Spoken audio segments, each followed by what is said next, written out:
পোশাকে সেজেছে প্রতিটি আউটলেট। দোকানে ভিড় সামলাতে হিমশিম খাচ্ছেন বিক্রেতারা। পাঞ্জাবি থেকে শুরু করে জিন্স কিংবা ক্যাজুয়াল শার্ট কিনতে ছেলেরা এখন ব্যস্ত নিজের ঈদ লুক চূড়ান্ত করতে।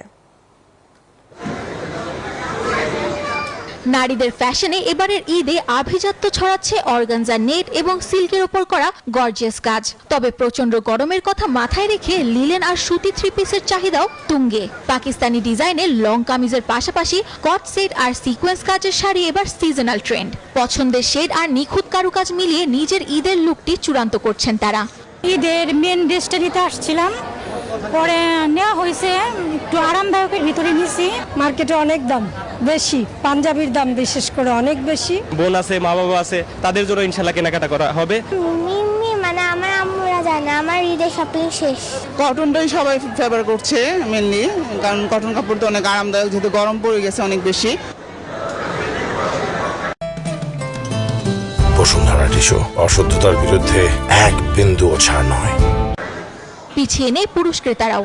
আভিজাত্যের প্রতীক পাঞ্জাবির পাশাপাশি তরুণদের পছন্দের তালিকা আছে ক্যাজুয়াল শার্ট আর স্টাইলিশ টি শার্ট। জিন্সের ক্ষেত্রে এবার ডেনিমের কার্গো আর ব্যাগি স্টাইলগুলো বেশ জনপ্রিয়। বসুন্ধরা সিটির ফ্লোরগুলোতে ছেলেদের প্যান্ট ও শার্টের কালেকশনে দেশি বিদেশি ব্র্যান্ডের এক অভাবনীয় সমাহার ঘটেছে এবার। আমি যে পাঞ্জাবি, পায়জামা, ঈদের শার্ট, টি শার্ট, জুতা, নতুন নতুন নতুন ঈদের জিনিস কিনতে আসছি। দাম তো ঈদের সময় একটু বেশি থাকবেই, এটা এক্সপেক্টেড। তো তারপরও আমরা রিজনেবল প্রাইসের মধ্যে আশা করি কিনতে পারবো। শার্ট নিব, তারপরে পাঞ্জাবি নিব, এসব নিব। প্রাইসটা একটু বাড়ছে আর কি আগের তুলনায়। আগে দেখা গেছে আবার ভিড়টাও বাড়ছে, এখন সবাই আগে আগে শপিং করার জন্য ব্যস্ত হয়ে পড়ছে।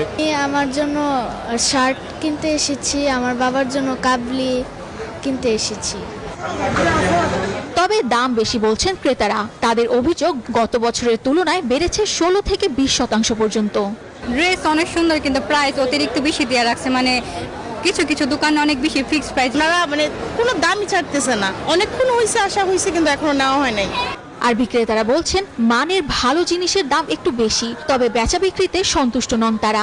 আজকে তো আশা করছি ভালো বেচা কিনা হবে, কিন্তু আজকে তো এরকম হচ্ছে না।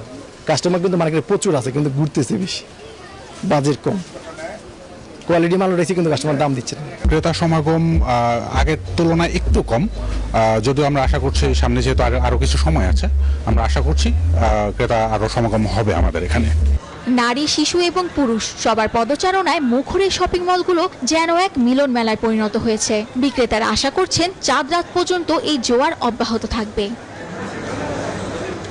সামিয়া মাহতাব রোজা, নিউজ 24, ঢাকা।